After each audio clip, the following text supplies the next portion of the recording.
It's getting cold outside, so I need to bring some of my training indoors. A good way for me to do that is going to be using Zwift, which I've done for the past couple of years. And today, I want to take on a Zwift race, specifically in the C category. I'm going to assume that you probably know a little bit about Zwift and how the racing works. If you want more information on that, let me know and I can actually do a little bit more in-depth video on that. But for today, I'll be using Zwift to do the racing and Zwift Power to filter through the results, because not everyone who enters the C category is a C-Cat rider. So first, I need to make sure that my metrics are right, so I'm going to check out my weight, compare that to my functional threshold power, and make sure I enter the right category. I jump on the scale to learn that I'm 160 pounds, which is 72.6 kilograms. My FTP is about 230 watts. Divide that by 72.6 and you get 3.1 watts per kilogram, which puts me in the C category, albeit at the top of the category. We've just got a couple seconds until the race starts, and with Zwift racing, what you have to do is spin up and be on the power before the gate even drops. Otherwise, you will be dropped, and that's not a pleasant feeling. So that's why I'm up there in 200, 300 watts before we're even going. I don't want to be off the front of this group because the group could catch and pass me. I actually just want to be snugly at the front of the group, preferably behind a couple of riders so that they can take on that virtual wind. And this is going to keep me in front of any potential and probably inevitable splits that are going to take place at the beginning of this race. You can see a little caterpillar forming up in the mini map at the top right hand corner, and it's going to split in half right here, and all of those riders behind that split are pretty much done and out of contention for the top spots in this race. I do have quite a bit of experience with Zwift. I've actually done over 200 events.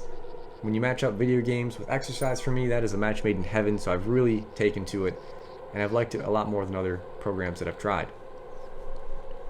Let's take a look here at the course. It's 24 miles, a little less than 1,000 feet of climbing, which is kind of my bread and butter, and we actually end up on a circuit, so we're going to go over the same hill 3 times. This is good because it gives me a chance to see what we're dealing with on the hill. Additionally, we end on a descent, which is actually sort of unique. I've not done that in the past. So we're settled in, and you can see the power is coming down. I can do a little bit of drafting and bring my power below 200 watts periodically and get that rest. We're coming into the base of the first climb, and I want to use Zwift Power to see exactly where we are on the map, and I also want to investigate the riders around me. You'll notice that there are a few Bs here, which is frustrating because they can have a pretty big impact on the race. Let's say a couple of B riders and a C rider get up the road. The C rider can sit in a draft and not go outside of the parameters of a C cat rider and get a free ride from these B cat riders who are not even in the right category. That's why I use Zwift Power, and I also tend to choose races that have staggered start times for different categories, so that way I don't have to contend with people who are not in the same realm of power output as I am. Back to the race. This is a pretty big group. Now this is a good and a bad thing. It means that if I stay in this group, I might be able to get a free ride for the majority of this race if it stays this large. The bad thing is if I end up at the back of it and on a climb like this where everyone's going really hard, over 300 watts from me, which is very difficult, I could be on the wrong side of a split, much like the start of this race. All I can do is put out as much power as I can for as long as I believe this climb to be, and hope I end up on the right side of a split, or at least keep myself in this group until we can get to the flat section and the descent and I can get a little bit of recovery. I was pretty happy with my position up until the point where I started to see small groups forming up ahead.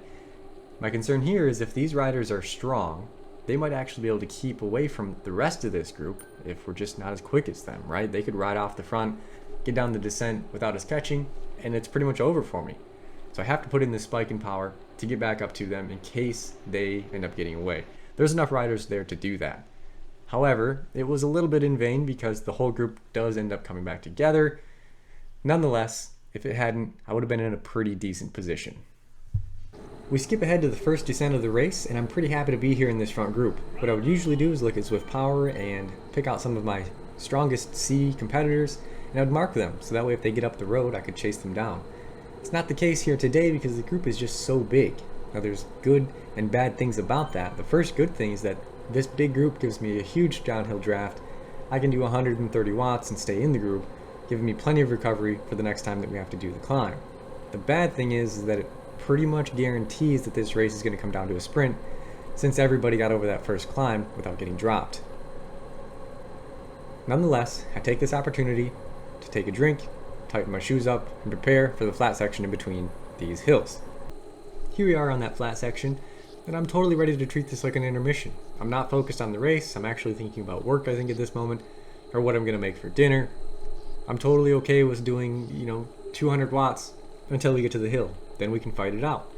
But that's not what everyone else has in mind. Apparently, they want to attack on this flat section, which is a little confusing because on a climb, it's more worthwhile to attack versus a flat section because there's less draft. So this is a little bit odd to me, but they've really caught me out. I'm at the back of this group and I'm in danger of getting dropped.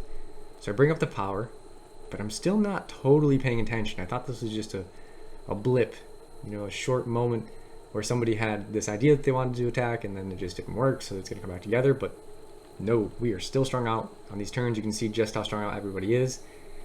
And that's a recipe for a split to happen, guaranteed. You can see we got another caterpillar forming in the top right hand corner of our screen, and there's gaps opening up in front of me, and these guys around me are not putting out the power to close it down. So I need to raise my power, I need to spike it up and get into that front group. I do this here at about 350 watts. That's definitely going to bring me into these next 2, 3, 4 riders. But now that very front group has really coalesced into its own organism, and we are going to get kicked off the back if we do not make a move right now. So I get up and I do a little sprint, and that little bit of a sprint takes me all the way into this group, then actually right up to the front of it, which is fine. I'm pretty familiar with catching into a group, easing off the power so I'm not on the front, and then getting back into it so that way I can maintain my position within the group. But that was pretty scary, and it put me on edge for every other flat section in this race. We're going to jump forward to the second time over this climb. Now, with how hard the flat section just was, I wasn't really expecting anything crazy to come from this group. I knew it would be hard. I knew I'd have to do about 300 watts, which is pretty much right at my VO2 max. However, I didn't expect to have to chase down any major attacks. Plus, this isn't a great time to attack because you'd have to get over a third climb in a reduced or solo group, and that would be very difficult, especially with a group of this size chasing you. Here's where things get a little bit more serious as we approach the hill for the third and final time. And look at this group. We are really compact, moving really fast up this climb because no one wants to let anyone else get away. If you do, and they have a gap, they only have to deal with a short flat, then a descent into the finish, and that could be race over. So everybody is on their toes and ready to cover any moves that pop up. By the time that we reach the end of this climb, things are spread out a little bit, but most of the people from this group are still there. We jump forward to the start of the descent. We've only got a mile and change to go, and things have spread out a little bit, and I'm actually having quite a bit of trouble closing down these gaps. We're moving really fast at 31 miles per hour. I'm doing 300 watts, and I'm not catching these riders in front of me. I'm starting to panic a little bit, and I actually don't want to drag all these people across with me. I prefer that they do the work. So I'm actually going to let off the gas a little bit here. They're putting down enough power to get me back to those front riders, so I'm going to let them do that work. I'm still doing 300 watts, but I'm not taking the brunt of that virtual wind, and they're going to close it down. Now, being that we're going at 40 miles per hour, we're covering distance very quickly. So the last time I actually checked how long we had until the race was over, it was still at 1.3 or 1.2 miles to go. But moving at 42 miles an hour, we're already at 0.7 to go, and I'm not really aware that the end of the race is coming up so quickly. I'm just trying to get a little bit of recovery, stick into this group, which is a little bit smaller now, and figure out how it is I'm going to sprint past these people.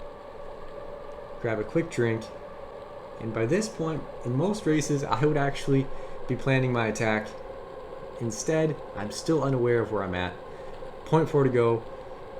In some cases, I would actually be going at this point. It's early, but with a group this big, it's pretty unlikely that I'm going to win the sprint. I'm just not much of a sprinter. We come down into this tiny little valley. We're going to go back up, and when we come back up out of this little tiny valley here, I see that there's only 0.2 to go, and I realize I have to go immediately. I can't wait anymore. I'm already at the back of the group, and we're measuring in feet to the finish now, and I've got to go. So I just give it everything I have, all of it, all the power, and I managed to come over the group and these last two guys even. I actually get first overall, which I've never done. That's actually never happened to me. But not only that, I also got first on Zwift Power, naturally, as no one else had beaten me out of the C group, so that's to be expected. But it feels good to win, and that's the Zwift race.